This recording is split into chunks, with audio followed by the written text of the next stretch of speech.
Hai guys, kembali lagi. Kali ini kita ada Honda HR-V tipe E dan langsung masuk aja. Dia kuncinya udah pakai smart key dan cukup kantongin aja. Dan di sini ada sensornya dan langsung kebuka semua pintu dan ada tombol hitam ini untuk kunci. Jadi langsung kita masuk aja.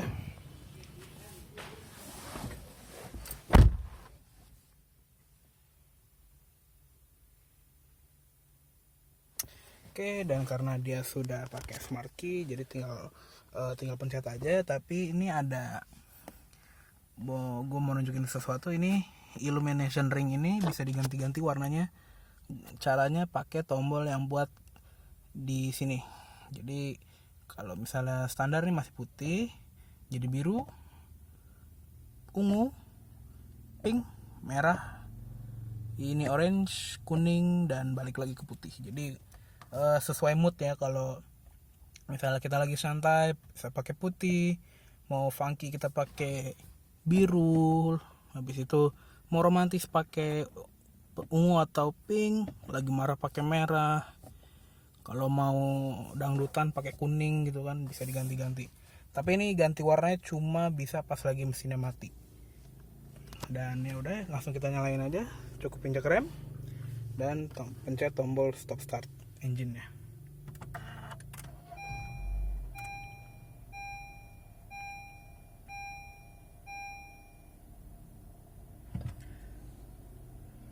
Oke, dia pakai steering 3 palang dan dia pakai electronic power steering. Tapi kok klaksonnya kayak taksi ya. Dan dia pengaturannya bisa naik turun, tilt steering atau teleskopik, bisa maju mundur. Kita kunci lagi dan dia ada tombol setir dan cruise control. Dia untuk tipe E dia pakai transmisi CVT dengan teknologi Dream, dan kalau misalnya kita di mode S, di mode sport kita ada pedal shift. Sini buat turunin gigi, sini buat naikin gigi. Ya itu ada lambangnya di sini ya, indikatornya. Dan dia pakai rem parkir yang elektrik. Cara ngelepasnya kita harus injak rem, harus tekan ke bawah sampai indikator hilang. Dan kalau misalnya kita mau ngaktifin, tinggal tarik aja. Nah, dan juga ada brake hold, nanti kita jelasin. Oke, langsung kita lihat eksteriornya aja. Nyalain lampu utama, fog lamp, hazard, dan kita buka jendelanya yang sudah auto up and down, dan juga dia ada anti jepitnya. Jadi kalau misalnya ganjel, bentar. Jadi dia misalnya kalau ada hambatan dia akan langsung nurunin kacanya sendiri. Nih kalau misalnya gue ganjel, tuh. Jadi dia nggak akan ada lagi resiko untuk kejepit ya.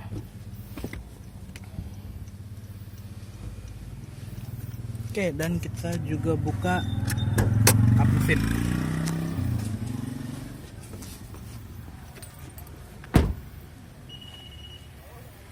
Ya itu tadi bunyinya ngasih tahu ya kalau kuncinya nggak terdeteksi oleh mobil. Dan langsung kita buka aja.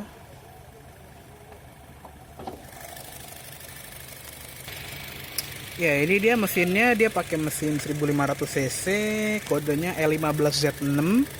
Dan sekilas dia kayak mesinnya Honda Jazz ya, atau Honda Mobilio. Tapi ada perbedaan. Kalau misalnya di Mobilio itu 118 horsepower, kalau di sini dia 120 horsepower. Dan dia tenaga sekitar 120 ya, tadi udah jelasin. Torsi sekitar 145an Nm dan tenaganya disalurkan ke roda depan lewat transmisi CVT.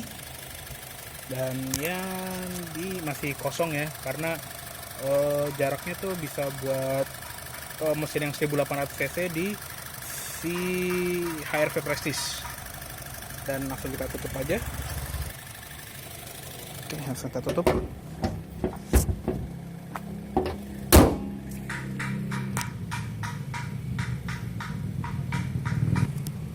Ya ini dia tampilan depannya. Dia masih lampu yang pakai reflektor biasa, jadi dia nggak kayak yang di HRV Prestige yang sudah pakai proyektor LED dan ada DRL-nya juga di samping. Dia masih yang lampu biasa dan sena di sini, dan ada lampu senja, dan grillnya juga ngikutin desain Honda yang solid wing face yang sering dikatain jadi chicken wing face. Di bawah juga ada fog lamp, dan di sini ada kayak pemecah angin gitu ya, jadi kesannya aerodinamis. Dan untuk selain tipe Prestige, dia tuh ada warna-warna gini di fendernya sampai di bawah, di listnya, di bumper bagian bawah. Dan kalau di Prestige tuh dia nyatu warna body, kalau di sini dia warna hitam, jadi kelihatan kayak crossover gitu. Dan di sini juga ada lampu sen LED di cover spion, dan di bawahnya juga warnanya hitam. Handle sudah chrome, dan handle pintu belakang dia agak ngumpet ya, jadi nggak di bagian body, jadi kelihatannya kayak 2 pintu gitu ya, coupe. Di sini juga lampunya biasa-biasa aja, masih sama kayak HRV yang lain, dan dia belakangnya tuh agak menunduk sedikit ya, jadi kayak kesan coupe-nya tuh makin kelihatan gitu. Dan juga ada sensor parkir, dan dia peleknya pakai pelek 17 inci. Oke, langsung kita masuk aja. Tukang es cendol. Oke, langsung kita nyalakan AC-nya aja. Dia pakai yang digital, dan ini rada nggak enak ya kalau lagi jalan, lagi nyetir gitu, terus kita aktifin AC atau ngatur-ngatur kecepatan hembusannya gitu, karena dia pakai bukan tombol fisik, jadi kayak touchscreen di layar sentuh gini, jadi tuh kurang enak aja gitu kalau buat gue ya. Jadi kayak kita tuh mau ngatur AC tuh harus ngeliat gitu kan, nggak enak ya. Biasanya kan kalau di mobil-mobil kan yang tombolnya beneran gitu kan, tinggal pencet aja gitu, kita nggak usah ngeliat, kita tetap fokus ke jalan dan jari kita yang ngerasain. Tapi nggak usah lah, nggak apa-apa. Karena ini tipe E, dia sudah dapat climate control. Kalau untuk yang tipe S, dia masih yang putar-putaran kayak Honda Jazz gitu. Dan juga di Prestige dia udah pakai yang climate control gini, dan ya dia cuma single zone tapi nggak apa-apa, keren. Udah bisa climate control, bisa ngatur suhunya, dan ada mode auto, jadi suhunya nyesuaiin keadaannya, temperatur yang ini yang di mobil sekarang. Sini juga buat ngatur blower, kecepatannya. Di sini ada defrost depan, defogger belakang. Ini buat arah sirkulasinya, mau sirkulasi di dalam atau ngambil dari udara luar. Ini juga arah AC, mau ke muka dan kaki aja. Habis itu perpaduan antara defogger depan dan ke muka aja. Sini untuk mode AC-nya, dan ini untuk matiin climate control-nya. Nah, gitu sekian ya. Gitu deh pokoknya. Dan ini dia ventilasinya tuh nyebarnya tuh ke kiri gitu. Nggak di tengah atau di atas atau mungkin di plafon nyatu kayak di double blower gitu ya. Jadi dia nyatunya di depan gini, ada 3 biji. Jadi ya kalau misalnya kebuka semua nih kayak sekarang, mungkin yang duduk depan pasti bakal masuk angin. Tapi karena ya bisa ditutup, dan jadi AC-nya keluar dari sini aja nih, full. Ini setutup semuanya dari sini. Dan kalau misalnya ini ditutup, semua AC keluar dari satu ini doang, satu ventilasi ini doang. Ya pokoknya begitu. Dan ini dia head unitnya, dia pakai head unit JVC, kodenya KWV320BT. Dan dia tuh pakai yang kayak di mobil yang terbaru, dia bentuknya mirip-mirip kayak gini. Ini caranya gimana nih, tuh ada tuner juga. Alan Walker dengan Alone baru aja lu dengerin di 10 Hits in a Row 99.9 Virgin Radio. Virgin Voice akan segera dimulai nanti dan make sure... Ya pokoknya gitu, ada radio AM FM dan bisa CD juga, bisa USB dan bisa Bluetooth calling, Bluetooth musik, jadi bisa nyetel musik dari HP. Dan kalau misalnya kita ke source, nah ini gimana sih tadi bisa. Nah ini ada yang utama, ada tuner, disk, USB dan phone. Di sini juga ada jam dan di sini ada menu-menu kalau misalnya biar kelihatan semua. Di sini juga sudah ready untuk kalau misalnya kita mau masang kamera mundur. Cuma kalau ini belum ada ya, dia baru ada di Prestige, HRV Prestige. Dan untuk tipe E dia belum ada, tapi head unitnya seenggaknya udah ready kalau kita misalnya mau masang sendiri. Ya pokoknya kelengkapannya tadi standar ya, radio, disk, USB, iPod, dan ini bisa buat Android, ini buat apa yang nggak tahu. Dan ada aux, Bluetooth, dan ini apps apa nih? Dia agak nge-lag ya. Kalau kita pencet gitu dia nggak responsif gitu. Agak lama nih kita pencet. Tuh, processingnya lama gitu, nggak segera gitu, nggak cekatan. Dan kualitasnya lumayan karena dia sudah ada 6 speaker. Coba kita.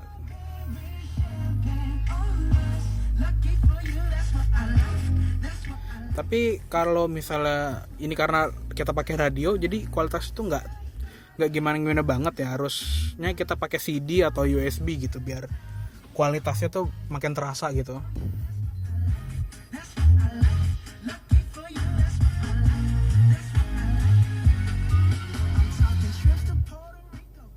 Ya pokoknya begitu. Dan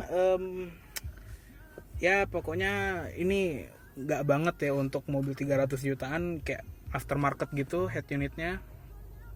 Padahal kalau di Malaysia tuh dia index nyatu gitu, itu bagus, ada siri ice free nya, ada pokoknya kayak Honda yang di luar negeri deh gitu head unitnya. Apa ya namanya itu ya? Ya pokoknya kayak bawaan dari Hondanya gitu, daripada kayak aftermarket gini nggak banget deh. Kalau di Brio masih pantas deh nih. Tapi kalau untuk di HRV gitu udah di atas 300 juta, no deh. Dan dia ngusung center console itu agak tinggi ya. Dia biasanya kan center console cuma berhenti di sini doang gitu, atau tingginya nggak segini gitu ya. Tapi ini dibikin tinggi dan nyambung dari depan. Kepencet ya foggernya. Dan ini tuh ada soft touch-nya loh sebetulnya. Cuma ada perbedaannya. Kalau misalnya di HRV Prestige dia tuh warna putih di sini, kiri kanan, dan di sini ini masih soft touch. Di sini tuh warna putih. Jadi ya jangan sampai gampang kotor ya. Tapi kalau di sini dia warna hitam. Di sini juga ada sedikit. Dan di sini dia soft touch tapi dia pakai fabric. Jadi nggak kulit ya, kalau di HRV Prestige dia kulit.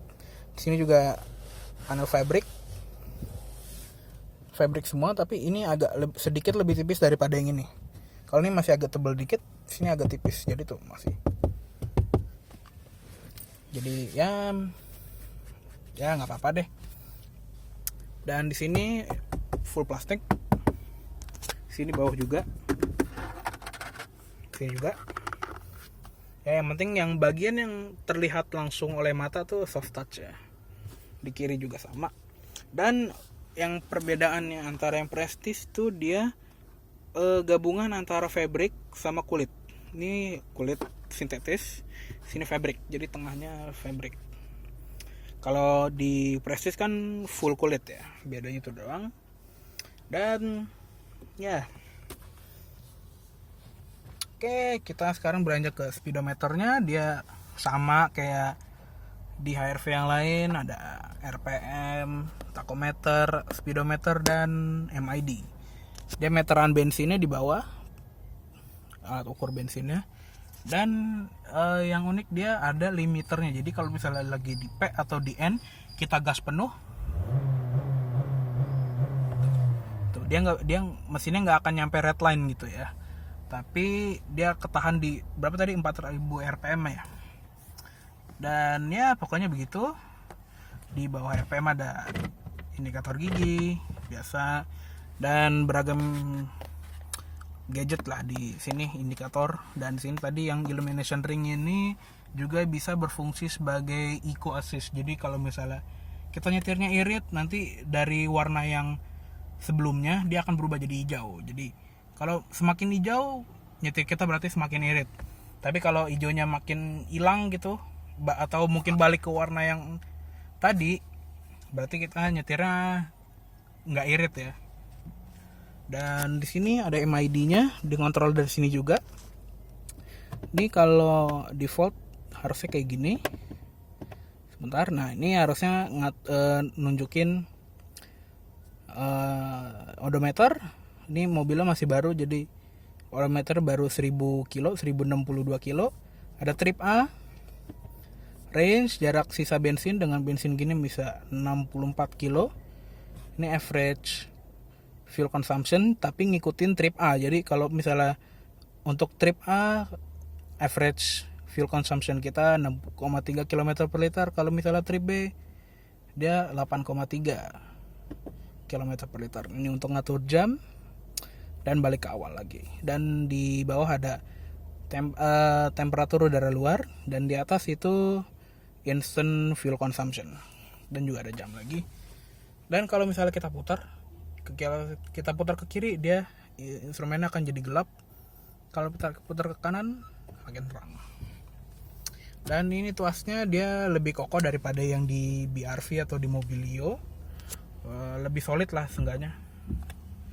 Dan dia sennya tuh ada one touch turn signal, jadi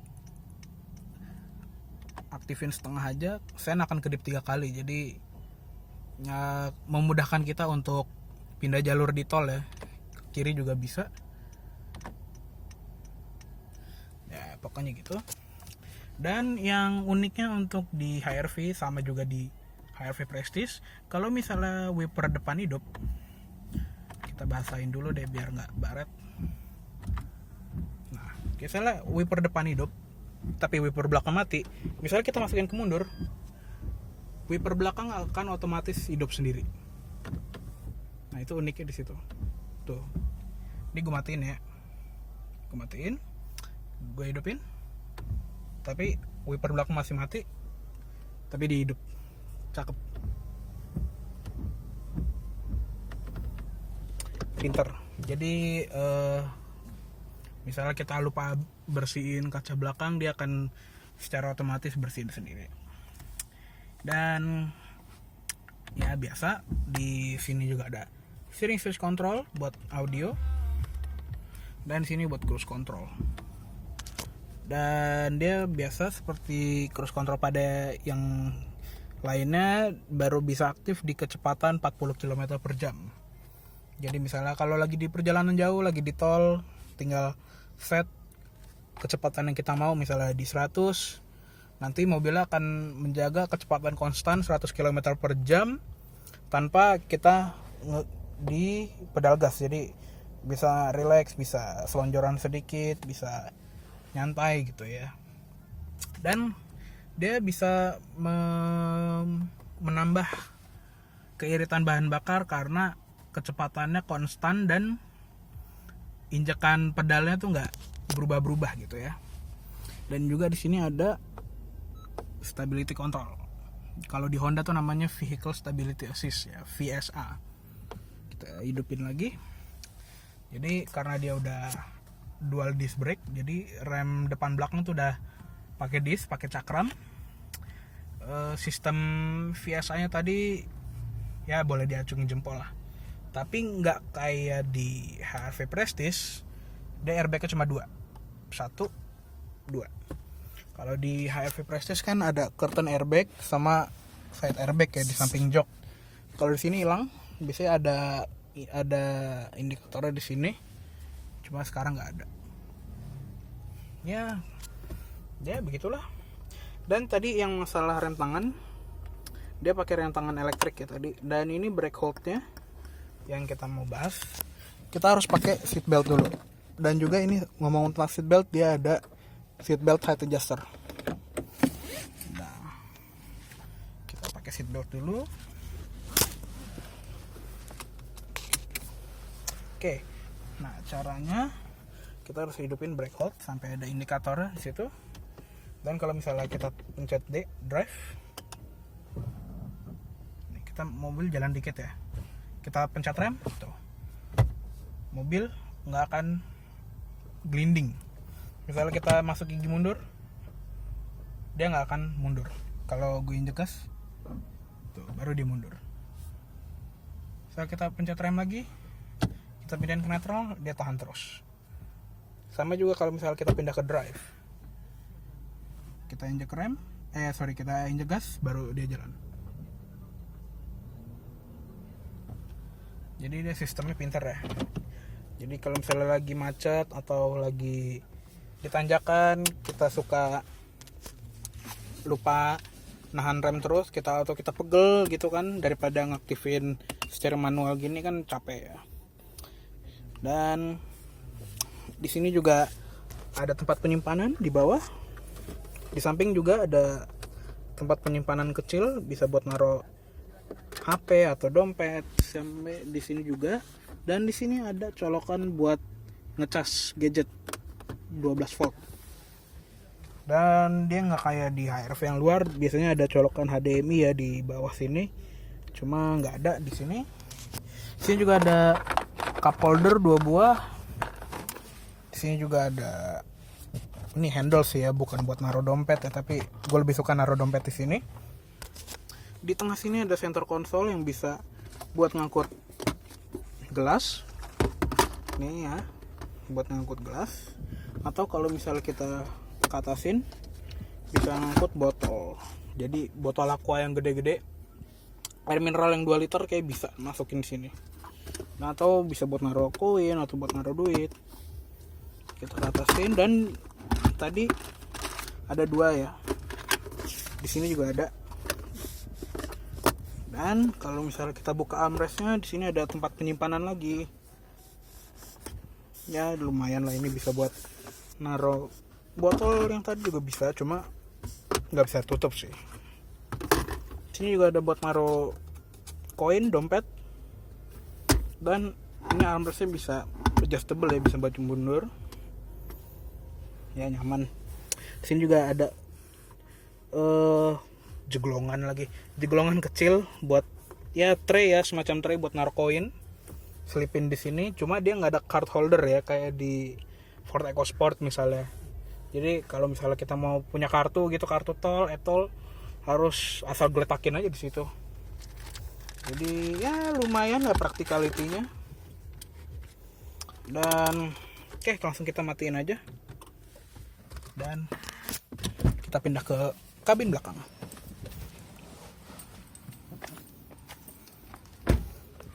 Yuk kita masuk.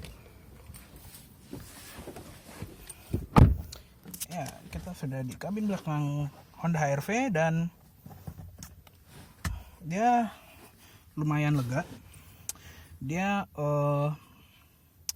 ini posisi nyetir gue, dan gue tinggi sekitar 170 cm dan masih ada setengah jengkal ruang kaki, legroom. Dan di kolong jok juga ada buat masukin kaki gitu ya. Dan ya not too bad. Dan sayangnya dia tuh nggak nyampe habis ya, nyangga pahanya. Jadi ini lu harusnya kan nyampe sini ya, sampai sini gitu nyangganya, tapi dia cuma sampai sini. Jadi agak dipapas sedikit, tapi nggak apa-apa. Joknya masih tebel, nggak kayak Honda yang lain kan tipis-tipis ya. Di sini juga ada cup holder. Di sini ada kantong jok di belakang 2 buah. Dan di tengah sini ada armrest. Kecil tapi lumayan enak, berguna mah. Cuma sayangnya dia nggak ada cup holder ya. Tapi cup holdernya tuh dia taruh di samping pintu sini, di bawah. sama di kiri juga ada. Dan dia headrestnya cuma 2, nggak kayak HRV yang di luar negeri yang ada 3. Di sini ada headrest kecil. Jadi cuma ada 2 headrestnya, tapi ya udahlah. Dan pasti semua penumpang dikasih seat belt 3 titik, tapi yang tengah dia cuma dikasih 2 titik yang kayak di pesawat. Ya gitu deh. Dan juga dia sudah ada Isofix dan top tether. Jadi buat yang mau ngangkut kursi bayi bisa di sini. Ada boxer. Ya, pokoknya tinggal selipin aja di situ. Jadi anchor pointnya ada di bawah sini, 2 buah. Dan yuk kita langsung lihat. Oh ya, di sini ada salah satu keunikan dari Honda. Jadi di Honda HR-V dan Honda Jazz dia tuh kursi bisa diangkat dan kita lipat. Nah, ini tuh konfigurasi namanya konfigurasi Magic Seat atau Ultra Seat. Dan misalnya kalau kita ngangkut barang yang tinggi kayak sepeda atau pot bunga, kita bisa taruh sini. Jadi karena kan nanti kalau di bagasi itu nggak terlalu tinggi ya, jadi misalnya kita naruh barang-barang yang tinggi bisa taruh sini. Dan cukup ditegakin kakinya, dah, dia akan kunci, dah. Dan kalau misalnya dengan mekanisme kayak gini, tangki bahan bakarnya dipindah ke depan ruang kaki penumpang depan. Jadi di bawah sini nggak ada tangki bensin ya, makanya dia punya konfigurasi kayak gini. Bentar, ini gue mau naruhin headrest kok susah ya. Nah, oke. Oh ya, tadi lupa. Pengaturan jok pengemudinya cuma ada height adjuster dan reclining dan sliding.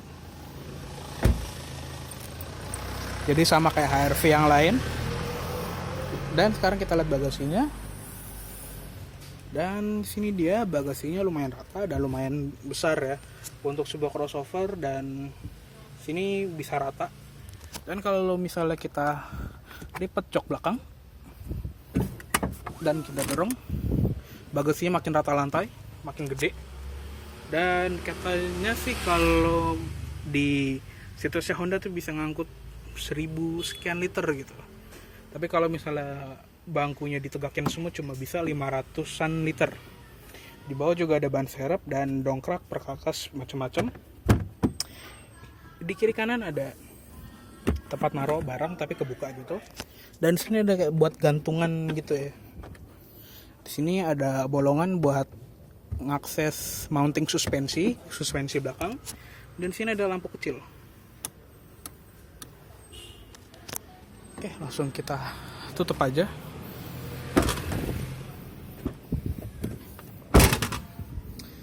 Oke, sekian dari review HR-V tipe E kali ini. Mohon maaf bila ada kesalahan kata-kata atau dalam penyampaian review.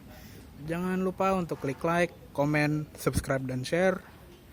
Dan sampai jumpa di review selanjutnya.